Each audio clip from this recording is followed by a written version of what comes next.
কিন্তু মুড়ির একটা ব্যাপার কি, আপনি যদি গ্লাভস দিয়ে হাত দিয়ে মাখান তাহলে হয়তো ওইভাবে আসলে মুড়িটা আমার কাছে মনে হয় যে স্বাদ হয় না।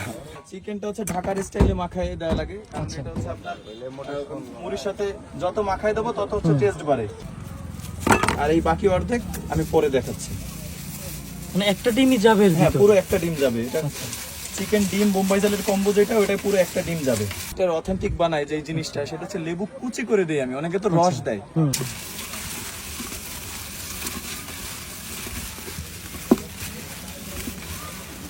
সেই ডিমটা যাবে হচ্ছে এর উপরে। বেশ একটা গার্নিশিং হয়ে গেল। জি, এটা হচ্ছে মুড়ি দিলাম চানাচুর, এটা হচ্ছে ধনেপাতা এবং পেঁয়াজ, এটা হচ্ছে কাঁচা ঝাল, বিট লবণ এবং গুঁড়া মশলা, মানে সিক্রেট মশলা যেটা আমি বানাই। এরপর হচ্ছে ভর্তাটা দিচ্ছি।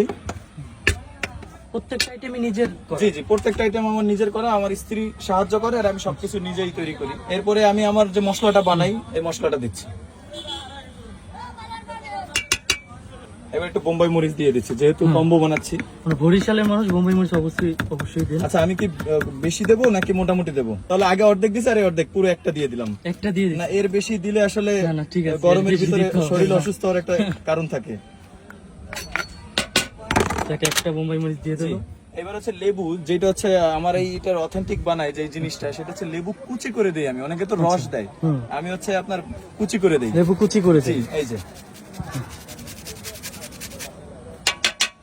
এবার হচ্ছে চিকেন দেবো। এটাও আপনার নিজের তৈরি? এইসব আমার নিজের তৈরি, আমি একদম সলিড দিলাম। চিকেনটা হচ্ছে ঢাকার স্টাইলে মাখায় দেওয়া লাগে, কারণ এটা হচ্ছে আপনার মুড়ির সাথে যত মাখায় দেবো তত হচ্ছে টেস্ট বাড়ে। সেই ক্ষেত্রে আমি হচ্ছে গ্লাভস ব্যবহার করবো, আর নরমালি হচ্ছে আমি চামচ দিয়ে সবকিছু করি, এই কারণে গ্লাভসটা ব্যবহার করি না। ঢাকায় কিন্তু হাত দিয়েই মাখানো হয় জিনিস। ঢাকায় হাত দিয়ে মাখায়, আর ঢাকায় হচ্ছে যে আপনার নরমাল যেটা ওইটাও হাত দিয়ে মাখায়, কিন্তু আমাদের এখানে হাত দিয়ে মাখাইলে অনেকে জিনিসটা কেমন মনে করে। কিন্তু মুড়ির একটা ব্যাপার কি, আপনি যদি গ্লাভস দিয়ে হাত দিয়ে মাখান তাহলে হয়তো ওইভাবে আসলে মুড়িটা আমার কাছে মনে হয় যে স্বাদ হয় না। এর জন্য আমি হাত দিয়ে না, আমি চামচ দিয়ে করি, আর হাত দিয়ে যেটা করি গ্লাভস দিয়ে শুধু এই আইটেম গুলো মাখাই। আচ্ছা, এটা কুচানো হয়ে গেছে। এবার আমি যে ডিমটার কথা বলছিলাম, এই ডিমটা অর্ধেক যাবে এখন। আচ্ছা, আর এই বাকি অর্ধেক আমি পরে দেখাচ্ছি। মানে একটা ডিমই যাবে? হ্যাঁ, পুরো একটা ডিম যাবে। এটা চিকেন ডিম বোম্বাই জালের কম্বো যেটা, ওটা পুরো একটা ডিম যাবে।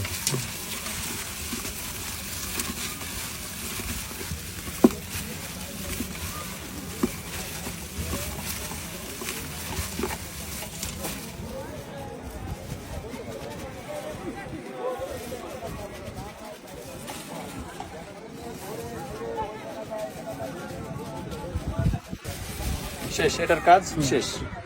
এবার হচ্ছে এই অর্ধেক যে ডিমটা ছিল, সেই ডিমটা যাবে হচ্ছে এর উপরে। বেশ একটা গার্নিশিং হয়ে গেল। জি, দেখতেও বেশ সুন্দর লাগতেছে এবং আপনার একটা ডিম ভিতরে তো মুড়ির সাথে অ্যাড হয়ে গেছে, আর উপরে থাকলে আপনি নিজের মতন করে বেছে খেতে পারতেছেন।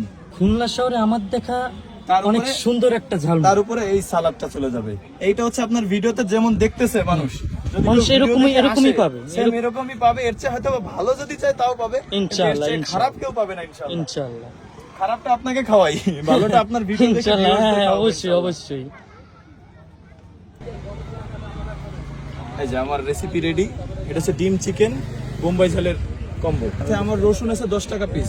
যদি 2 পিস রসুন দেই আপনাদের, খেয়ে দেখেন। হ্যাঁ, অবশ্যই। আমার এখানে রসুনটা আল্লাহর রহমতে অনেক সুনাম করে মানুষ, এটা নিজে থেকেই বললাম, কারণ রসুনটা ব্যক্তিগতভাবে আমার খুব পছন্দ। আমি যেখানে যাই, আমারও খাই বা না খাই, রসুন খাই। হ্যাঁ, তো রসুনটাকে আমি খুব যত্ন নিয়েই বানাই, অন্য সবকিছুর চেয়ে বেশি হচ্ছে যত্ন নেই রসুনের উপরে। 1 পিস হচ্ছে 10 টাকা করে আমি বিক্রি করি।